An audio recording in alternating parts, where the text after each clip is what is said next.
Ay, yeah, I get it poppin', you know that it's lit. Just getting started, they know when to quit. I get to talking, they notice the flow. Keep it real holy, I got 'em like whoa. Spirit is on me, you know it's no cap. My God, he got me, you know that's a fact. I'm about to act. Hey guys, welcome back to my YouTube channel. I'm back with another video, and today I'm going to be sharing a few words with you guys, and I want you guys to capture these words, run with them, meditate on them, because when I tell you your journey with the Lord, your growth will just excel, you know, upwards and forwards only. So I'm just so happy I could share these words with you guys. And today, you know, I'm going to be talking about perfection. And I want you guys, by the end of this video, to understand that, you know, perfection is possible, and to understand that, you know, God has made you perfect. But yeah, I see on Twitter, I see on other social platforms, I see everywhere, you know, Christians, brothers, sisters, you know, tweeting, Instagramming, Facebooking, you know, saying stuff like, you know, oh, Christians can't be perfect. Oh, of course I'm not a perfect Christian. Oh, God is only perfect. I can't be perfect. You know, he hasn't made me to be perfect.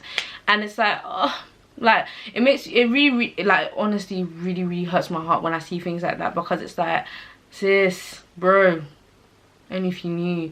Like, only if you knew, because it's so, it's just so obvious in the Bible. And it's not just that, it's like, if you know these things, like, your mindset will change, the way you see things will change, the way you carry yourself will actually change. But the first point I want to give to you guys is to understand that God is the person, God is the only person who can tell us, who can decide what perfection is. And on top of that, you know, is a thing where we only believe that perfection is impossible because we look at the world's standard of perfection, we look at society's standard of perfection. And one thing as Christians that we need to realize is that we are actually strangers to this world. I want to, like, note that down. We are strangers to this world, because the Bible mentions that we are not of this world. Oh, this sounds really in my face today. We are not of this world. We are in this world, but we're not of this world. We're heavenly beings. We're different. You know, God has made us light in a world of darkness. You know, what does light do? Light stands out. So meaning we're standing out, you know, we stand out in perfection. Cool. So I want you guys to note that down.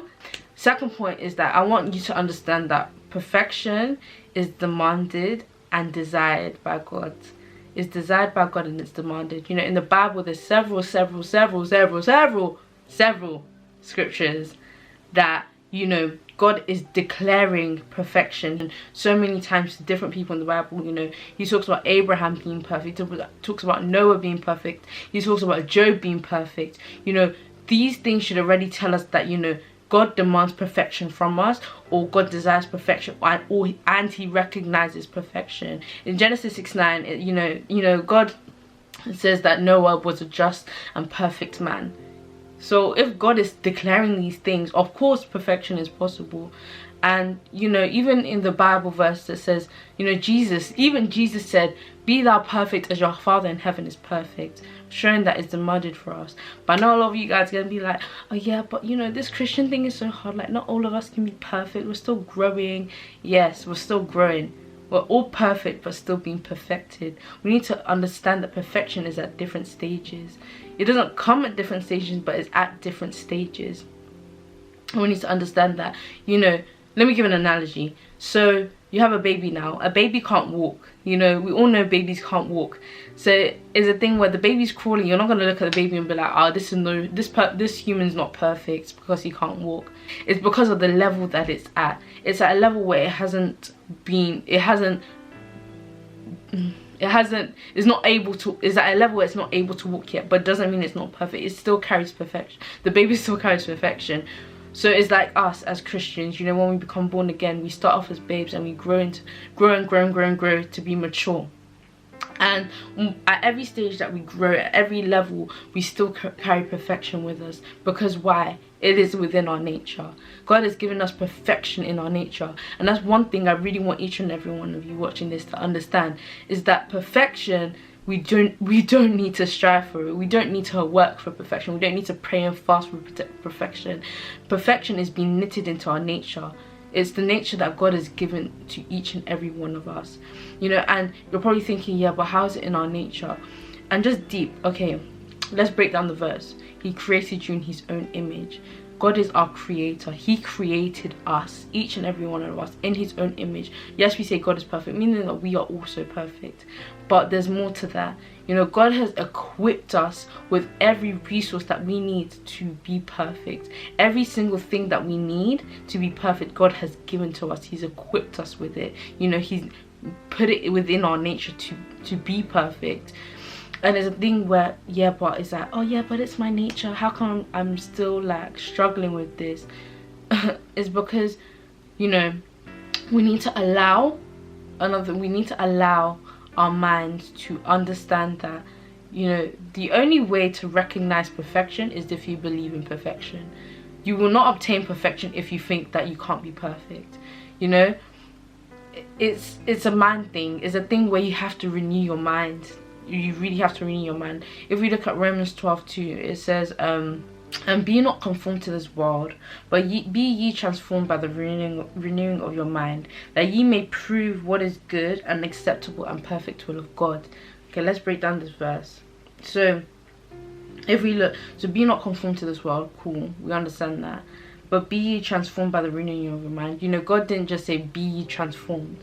You know, he didn't say, oh, figure out yourself. He told us how to be transformed, and it's by the renewing of your mind. And how do you renew your mind? And it's by taking things out and putting things in, the right things, you know, putting kingdom thoughts in to produce heavenly things. Because it's you know, what's inside of us is what we produce, you know. And understanding that you're perfect, when you deep that you're perfect and you understand that you're perfect, you produce perfection, you produce excellence. And then it says that ye may prove what is good, acceptable and perfect will of God.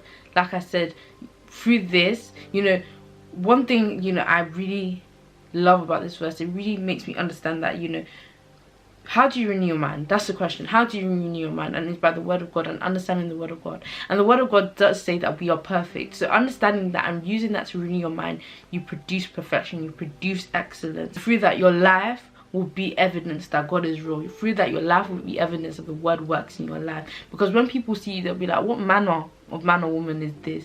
They'll be like, wow, she's actually so perfect. Like, she only produced excellence. She produces heavenly things.